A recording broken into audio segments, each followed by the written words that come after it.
name all 6 for us. The 6 stages. Yeah. Yes.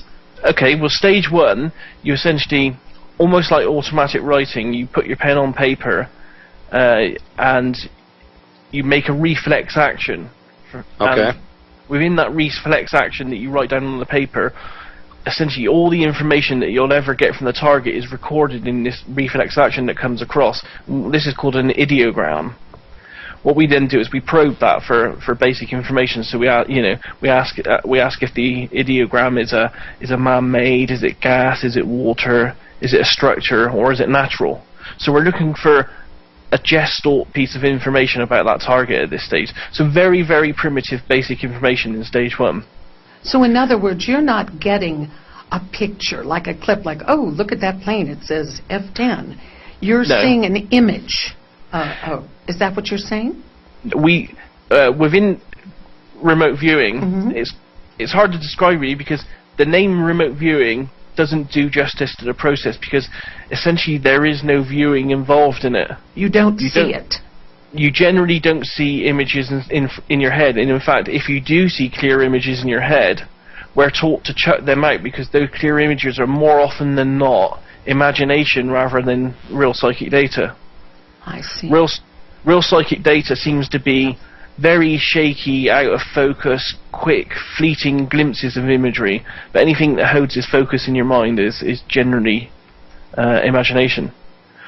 So within remote viewing, it's not actual pictures in your head, it's almost more like feelings. I get a lot of feelings that I know inside myself, and I just instantly write these down on paper. So I won't, if I'm doing a target and I know the target's hard to touch and it's cold to touch and that it's curved if I run my hand over it, it's not that I see this in my mind, it's I just know it within myself.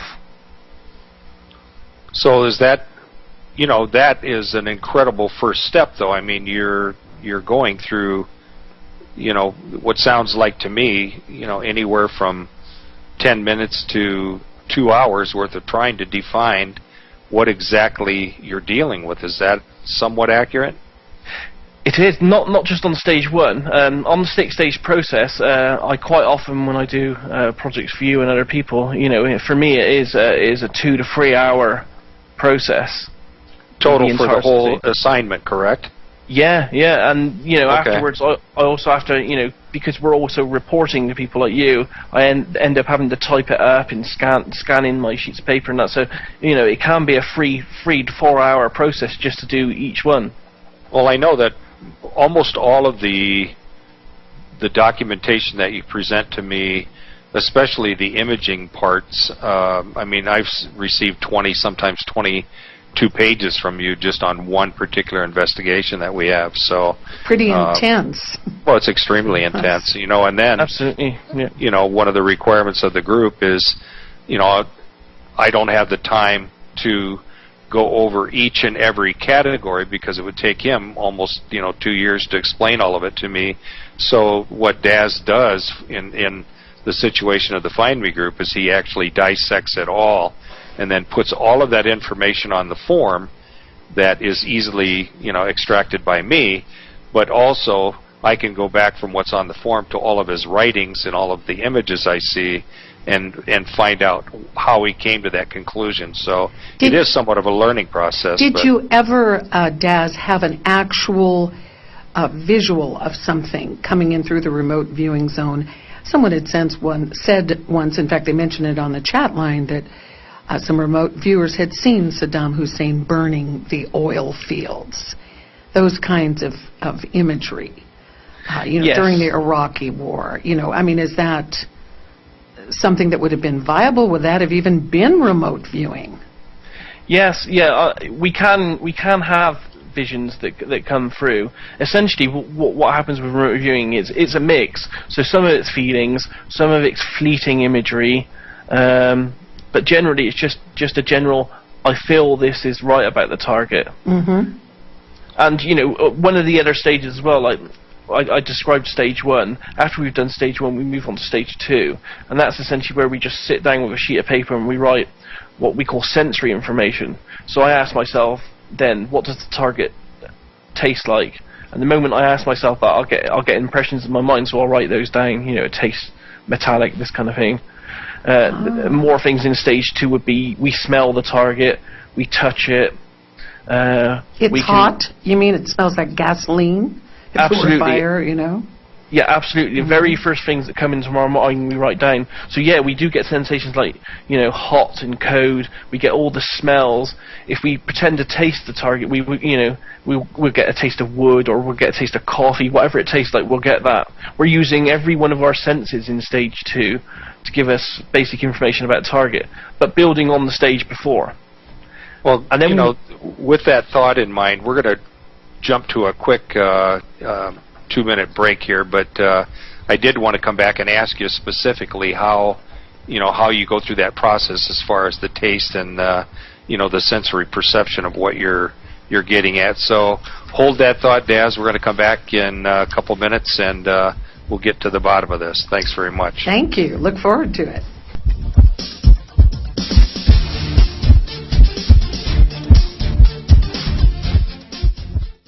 Hi, my name is Jesse Jordan with Further Faster Initiatives, and you're listening to Hear Women Talk Radio. Hi, I'm Annette Martin. Have you had a psychic experience or encountered a ghost and don't know how to explain it? Visit with our exciting guest each week and give us a call on Annette Martin's Psychic World, Wednesdays at 11 a.m. Pacific, 2 p.m. Eastern.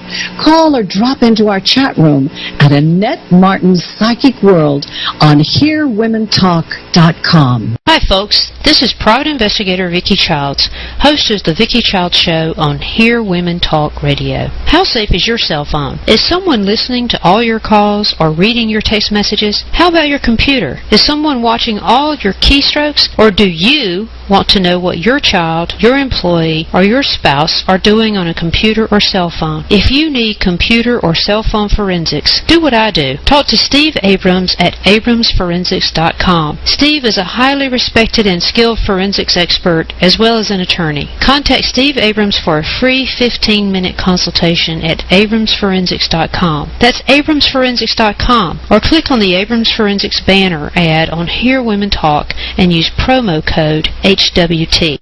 In the blockbuster Millennium Series books and movies by Stieg Larsson, the main character Lisbeth Salander is both victim and deliverer of justice to a human trafficker. Tune in with Dottie every Thursday at 1 p.m. Eastern and play with fire, kick the hornet's nest, and maybe even get a tattoo of a dragon on traffic. Safe for victims, hostile to traffickers.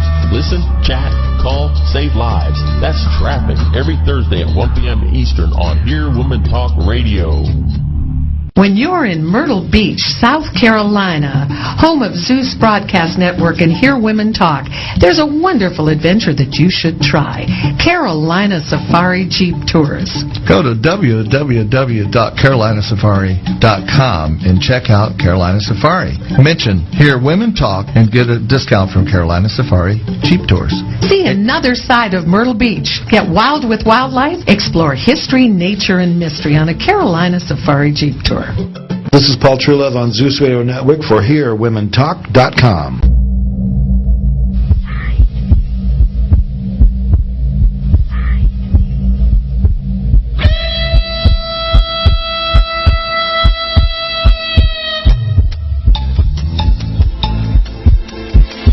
Police psychics. Find me.